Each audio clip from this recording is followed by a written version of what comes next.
What's up, guys? Welcome back to the channel. So today, guys, I want to talk real quick. It seems like everybody feels that Chrysler, Dodge, they got to put the Hemi in every single car. And the reality is this, guys. Most people can't afford cars with Hemis in them. I mean, it's just facts. People seem to forget that the car that was really super popular for Dodge, that really sold the most, was the V6 Chargers, the Rams, and the minivans for Chrysler. I mean, the Dodge minivan sold as well, but mainly the Chrysler minivan. Chrysler was supposed to be the luxury side of Dodge. That's how I always looked at it anyway. It just seemed like people have unrealistic expectations for this company. You cannot put the Hemi in every car. You just can't do it. If Stellantis put the Hemi in every single vehicle that they sell, their company is going to tank. I mean, it's going to really tank. It's already doing bad now. You think the EV's not selling. Because, guys, you got to go back, man. Y'all know the Scat Packs and the Hellcats, they didn't start selling until they did the Power Dollars, where you get like $10 for every horsepower. So for the Scat Packs, it was like $48.50. Because when I bought my 2020 wide body, I got so much off on that car, it was ridiculous. The sticker on that car was $63,000. 63. I left out of there at $51,000 out the door for that car. So I got a crazy discount because that car, I'm gonna tell you what happened. And I kind of went through this. I got a video where I talk about how I ended up getting my wide body.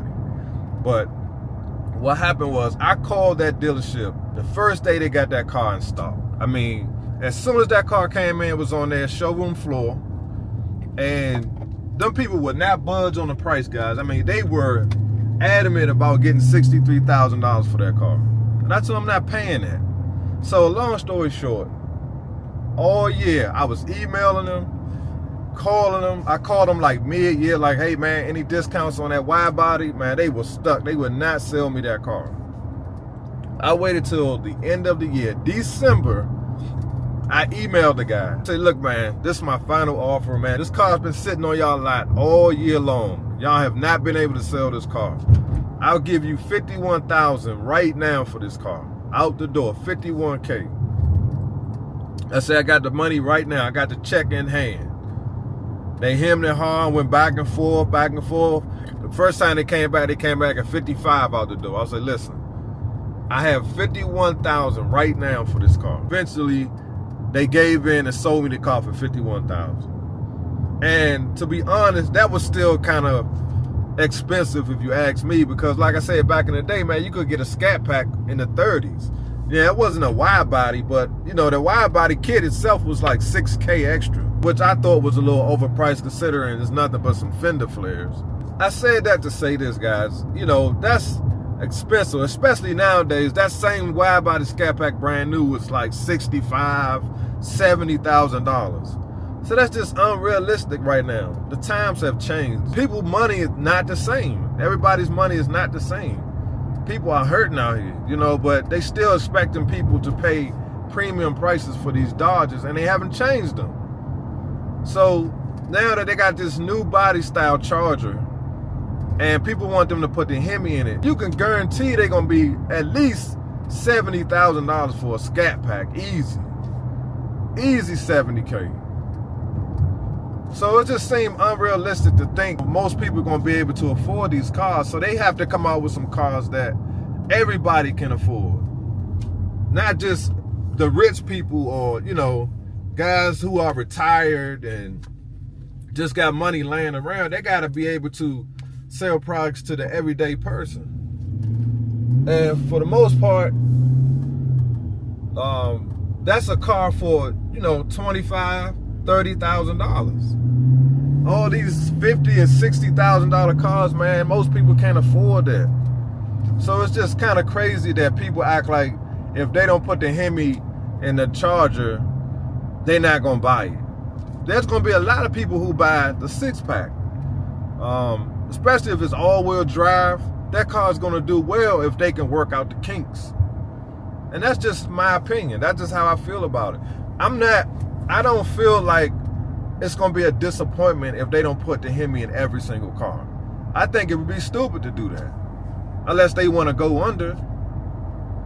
So, you know, leave your comments, man. I just read some of the comments under certain people's videos, and it just seemed like everybody has unrealistic expectations for this company. And I'm gonna say, I ain't defending the company, but I mean, we gotta be realistic, man. Like, I would love for my son to get a Dodge, but I wouldn't buy him those $50,000 and $60,000 car right now. That's ridiculous. It's the Hornet.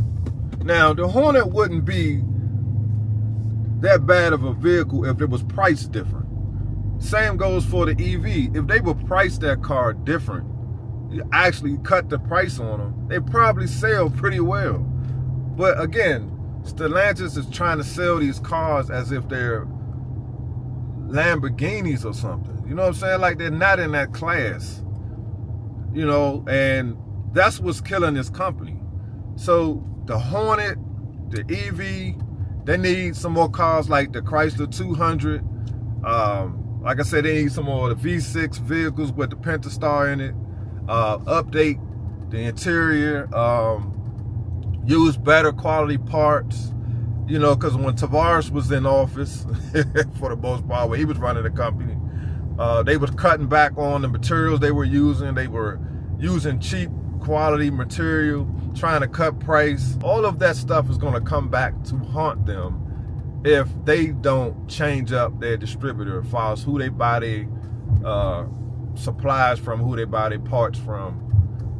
Because if these cars come out and they're having a whole bunch of issues, people are going to just completely abandon the company. And, you know, that's my fear as far as them putting the Hemi in every single thing. They're going to try to charge a ridiculous amount for them. If the quality is not there, the recalls and, you know, the customer service issues are going to be ridiculous because they're not going to want to give you a loaner. There's things like that that this company has to improve on. Everybody feel like Tim Kuniskis is just some kind of savior of this company. Tim Kuniskis is an employee of Stellantis. He's going to be able to do what they allow him to do. You know, but you always got people meat riding and just going by what everybody's telling them. Dude works for that company. He's nothing special. If they don't correct those issues, it's going to be a disaster and nothing's going to change. And people are just going to move on. So all I'm trying to do, guys, is people to open their mind and understand that there's more to life than a Hemi. And I'm a Hemi guy, but you got to be realistic. Would I like for my family to be strictly Mopar? Of course. But I'm not going to buy my wife an SUV from Dodge and 2 weeks later it's back in the shop and they don't want to give her a loaner vehicle. Like, I'm not going to do that. I'd rather pay the extra money and buy her something else, like a Lexus. And that way I know she's covered from beginning to end. So leave your comments, guys. Let me know what y'all think, man. It's crazy, you know, it's just crazy how some people think, how some people feel. That they need to put the Hemi in every single car. That's just ridiculous. And that's just being short-sighted. I know we all want what we want, but that's not how companies survive and become profitable, just catering to one specific crowd. That's not gonna cut it, bro. That's not gonna cut it. It's not enough people who can afford a Hemi that would buy the car for that company to survive. That's just facts. And if you got any type of intelligence, you can understand that. You will know that. What is this idiot doing? You know, it's funny how you move to certain areas and you just start seeing how things are changing. You start getting a different flux of type of people coming around. And me being from the hood, I'm starting to see the same environment I tried to get away from, that I pay all this money to live away from, following me. I just feel like it's following me, man. I'm trying to get out the hood, bro. That's what hood dudes' goals were, to get out of the hood. You know what I'm saying? Now I'm starting to see the same type of bullshit that I wanted to avoid. We just gotta have some patience. If not, there's gonna be Hemis in every vehicle, and then all you're gonna see is a bunch of Hemis in the service lane, because they're gonna have so many issues, and you're gonna have so many repos and so many daggone accidents, and Copart gonna be full of Dodge products with Hemis. That's what's gonna happen. So leave your comments, man. Let me know what y'all think, man. Appreciate y'all watching. Like I say, the weather's starting to break, man, so we should be able to start getting some different type of content. We'll see. But right now, it's just ain't really too much going on. So hit the like button, subscribe. Appreciate y'all watching. I'll see y'all on the next piece.